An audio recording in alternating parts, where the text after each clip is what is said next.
I actually had a discussion yesterday with a PRS shooter, and PRS, a lot of them, they pride themselves in never cleaning the rifle. They, or maybe not pride themselves, but they definitely don't like cleaning. They talk about how they've never cleaned the rifles, or they clean every 400 or every 800, and you guys clean every like 10 to 15 shots. Yep. Well, it all depends. We're really the tip of the spear, right. And what other maybe disciplines are able to get away with, it would show up when really at the end of our 2-gun championship, 3-gun, 4-gun, people are winning by a 1/10,000th of an inch. So when you really try to mitigate how we make our rifles perform best, and there have been a number of people when the rifle's in tune, where the powder is all being burnt, it's not excessive heat, nor is it fouling the barrel. You can probably shoot a whole ag, and it's done all the time. I've done it many, many times without cleaning the gun. But how many shots is that? I would say probably 40 rounds, maybe 50 at the most. Okay. Normally, if things are working, I might shoot 7 or 8 shots per target. Okay. 1 fouler, 2 sighters, if that. The better the gun's working and I'm working, the less, sighters I need. But, with 40 or 50 rounds, yeah, if everything is performing well, the gun's in tune where the powder is being burned, and the loads aren't hot, then yes, you can get away without cleaning. But as you do shoot your next group, you are starting to build pressure by, some of the powder, some of the fouling that is definitely being built up in the barrel. So for you guys, 40 shots would be like a kind of very long stretch. Like that's. Oh yeah. Because we get nervous if, again, we'll shoot 7 shots and if we don't clean the next match. And, as you become more experienced, at least in short range bench rest, we're paying a lot of attention to that last patch that goes out the barrel to see if there's any chatter in that throat from carbon fouling. And the gravel road once you feel it and someone points it out what you're feeling, all of a sudden it's an aha moment, and you recognize that maybe your cleaning method, number one, isn't thorough enough, or you are shooting too hot to where it really requires an additional thorough cleaning.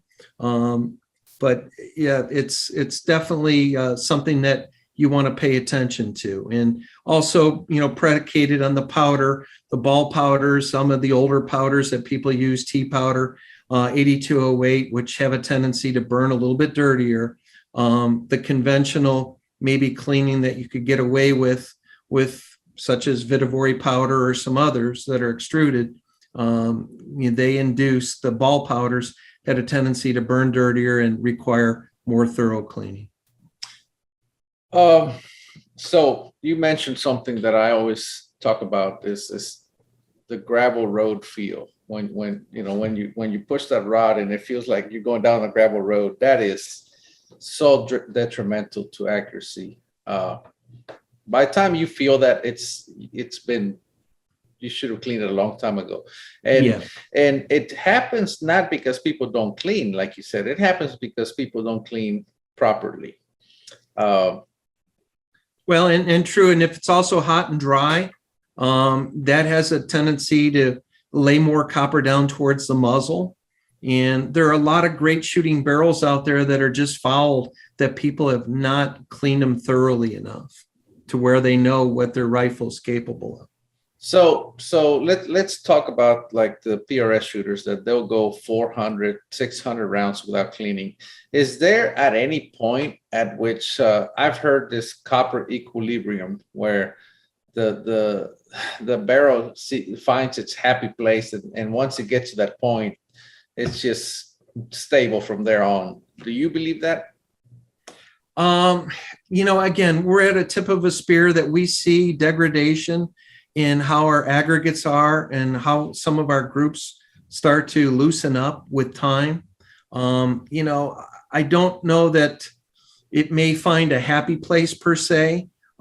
Usually with the cut rifle barrels, I use predominantly, you know, Bartline barrels, and usually it might take 80 to 100 rounds for them to really settle down, and you really see what you have then.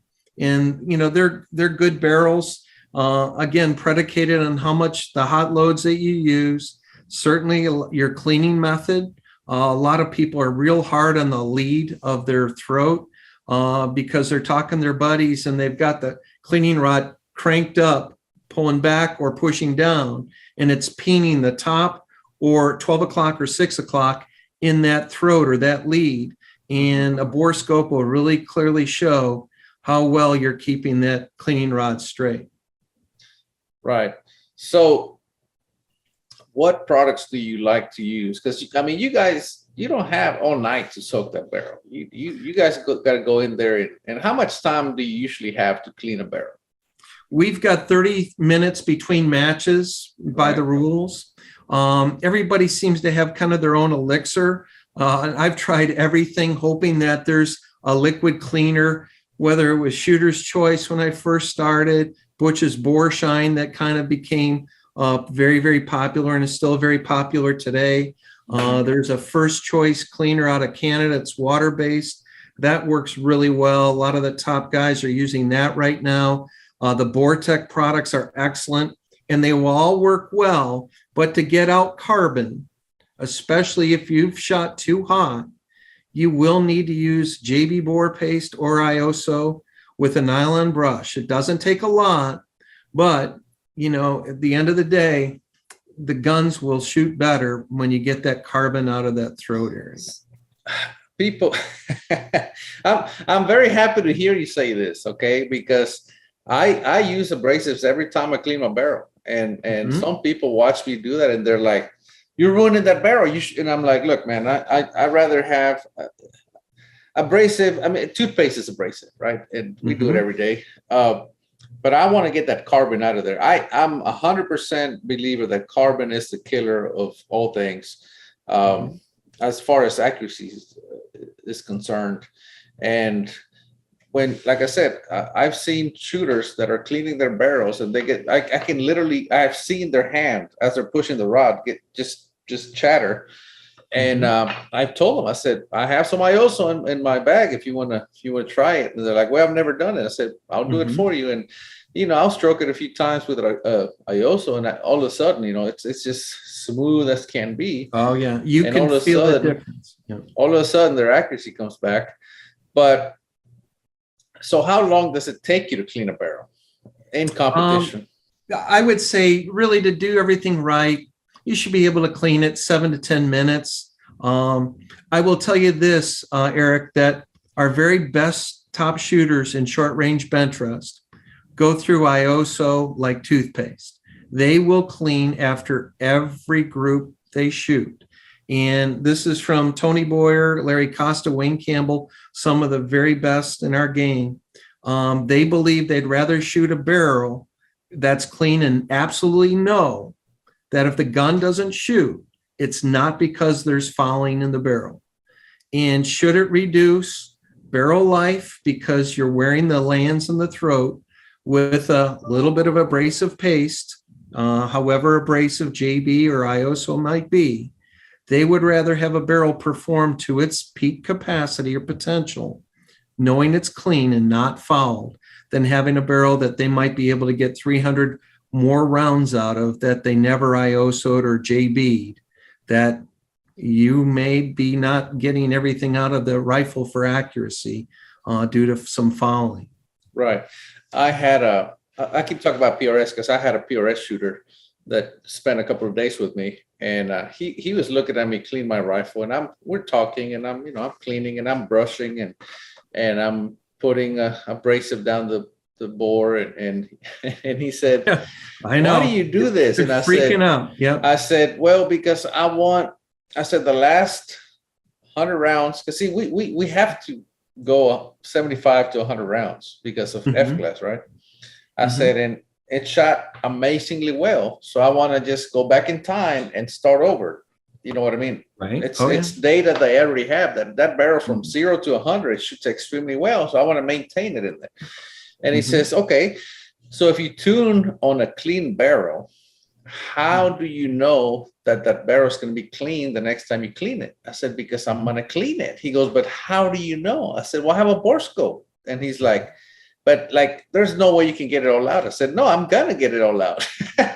So he was here long enough that I showed him the barrel when I had been cleaning it for a while, and I showed him the barrel, and obviously the lands were perfectly clean, but down in the grooves, you could see carbon in the corners, and I pointed all out to him. And this is a fairly new barrel, about 200 rounds through it, so very clean.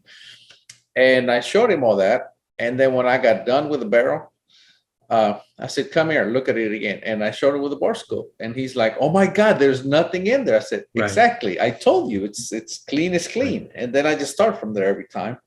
But yes, I figured out it takes, like you said, if it's a hot load or a powder like that doesn't burn very well, that carbon can build up. Suppressors, oh my God, when you shoot with a suppressor, that carbon gets crazy.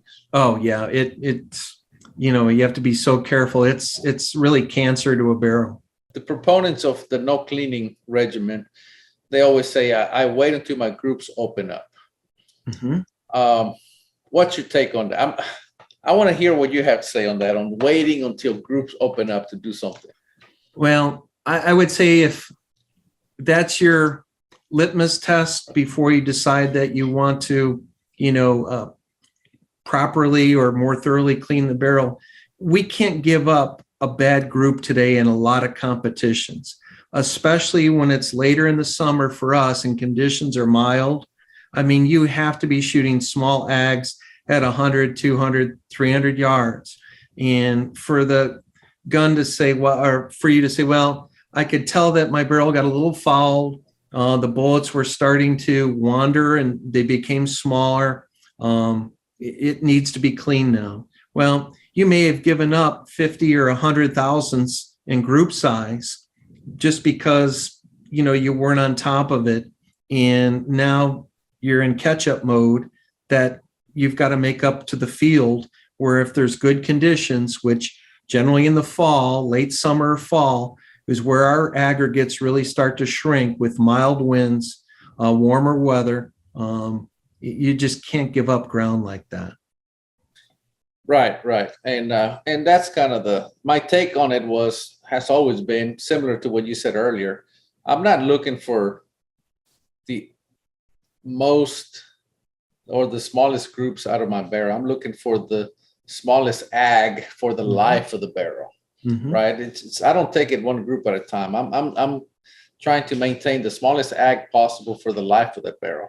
And ever since I started thinking that way, I can think like my individual barrels. I can think of how many cleans I've shot at 1,000 with each barrel, and I can say, well, that barrel gave me 15 cleans, or that barrel, and or that barrel. That wasn't a very good barrel. I only got about 6 cleans out of that one. And I'm talking clean targets, which at 1,000 yards is hard to do. But some barrels just won't.